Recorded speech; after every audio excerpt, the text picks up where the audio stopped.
Hello students, today I discuss bounded linear operator. So it belongs to function analysis. So I first define it, what is bounded linear operator. So let x and y be two non spaces over the field, any field k. It can be real or complex numbers, and a mapping I have taken t from the normed space x to y. I have taken is a bounded linear operator, means this mapping is the bounded linear operator. The non-negative real number norm of t defined by, so if this mapping is bounded linear operator, then the norm of t can be defined in this way. Norm of t, supremum of norm of tx, means all the images in the normed space y. Norm y I have is written here, and x, all x belongs to the domain set x, and norm of x, norm of x with respect to x, means this set less than equal to 1. We will call this is a norm or the bound of the t. So this is the definition of bounded linear operator. So here bounded linear operator t, t's norm is defined in this way. So the norm of the bounded linear operator, the norm of bounded linear operator. So here a theorem related with this norm of bounded linear operator I will discuss today. Let x and y be normed spaces over the field k, and t from x to y a bounded linear operator. The norm of t can be expressed in any one of these ways. Norm of t can be written down supremum of norm of tx with respect to y, where x belongs to the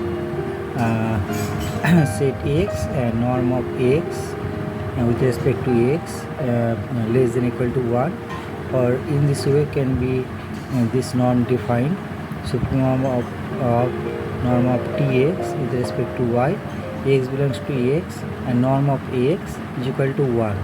So this both can be used to define norm t, and also norm of t can be defined supremum of norm of tx with respect to y by norm of x with respect to x, where x belongs to x and x not equal to 0. In this way the norm can be defined, and at last norm of t can be defined infimum of k, where k greater than 0, and norm of t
with respect to x less than equal to 1, satisfying this condition, the set we will get is the superset of this set with the satisfying this condition, norm of x with respect to x equal to 1. Now it follows that if we take the supremum of it with the mapping with the mapping and the norm tx norm of y, x belongs to x, norm of x with respect to x is equal to 1. So this supremum of the map norm of the mapping must be less than equal to this supremum of the mapping of the norm of tx with respect to y, x belongs to x, and x norm of x with respect to x less than equal to 1. So this supremum must be less than equal to this supremum. So we can say that this is the supremum of a. Actually I have already here given this is the right hand side of the supremum a of a, and this supremum is in the b. So b is taken as k, k1, k2 and k3 as I have taken. So here we can write down that this is equal to, I have taken in a that this is equal to norm of t. So this is actually equal to norm of t in a. So if this is a, then this is b, then we can write down that norm of t greater than or equal to k1. I have taken this is equation 1. So here we are getting that norm of t greater than or equal to k1. Now again, since t is a bounded linear operator, we can write t is a bounded linear operator we have taken by definition. So we can write k2. K2 can be written down in this way. Here this is k1, so k2 is here it is, and by definition of bounded linear operator, actually k2 can be written down in this way also. Supremum of norm of t x, norm of x with respect to x, norm of y.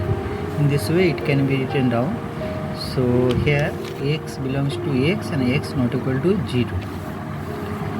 So if we take y is equal to x by norm of x with respect to x, then norm of y with respect to x must be equal to 1. It can be very easily done.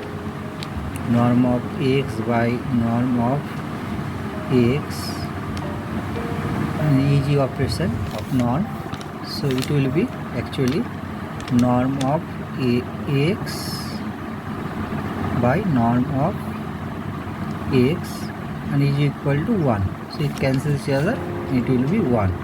So we will find out that if we replace it in k2, we will get k2 is equal to supremum of norm of ty with respect to y. If we replace it with y, here y belongs to x. Since x belongs to x, so must y all y must belongs to x. So now and also we have found out that norm of y of x is equal to 1. So if we recall that this is equal to actually k1, the right hand side of the b. So I have taken this is equal to k1. So we will get that k2 is equal to k1 here. And next, by definition of k2 or c, so we have found out that k2 and k1 both are equal. Here k2 and k1 and k2 we have found out that equal. Now by definition of k2 or c, we can write down that norm of tx with respect to y less than equal to k2 norm of x with respect to x. So this can be found out by the definition of c, just taking by using the properties of norm of t will very easily can be found out from this C, that norm of tx with respect to y less than equal to k2 norm of x with respect to x for all x belongs to x. So if we compare by the definition of D with the definition of C, if we compare this, the definition of C and definition of D, here K3, the right hand side of the D less than equal to K2. Since here, if we know this, here actually in D, norm of T is defined the infimum of K, where norm of Tx with respect to y less than equal to K norm of x with respect to x. So here K is the infimum value in this inequality. So since this is the minimum or infimum value K, so you can write down that the right hand side D K3 actually is less than equal to K2. So here this is written K3 is less than equal to K2. And finally, again by the definition of D, we can write down norm of Tx with respect to y less than equal to K3. K3 can be put down since the infimum value is K3 now. So in this inequality we can write down K3. This is also satisfied by the by putting K3 norm of x with respect to x for all x belongs to x. So norm of Tx with respect to y less than equal to K3. Since this x by the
greater than equal to norm of T. So if we all combine 1, 2, 3, we will get norm of T is equal to K1 is equal to K2 is equal to K3. This we have to prove. Now if we here important note also that if we take x, y are both norm spaces and T is a linear or bounded linear operator, then from this relation we will get that if we replace K3 by norm of T, we have found that norm of K3 is equal to norm of T. So we will replace K3 by norm of T, then we will get this result. This is very important result in functional analysis. So through this way we can prove this norm of Tx with respect to y is equal to less than equal to norm of T into norm of x with respect to x for all x belonging to x.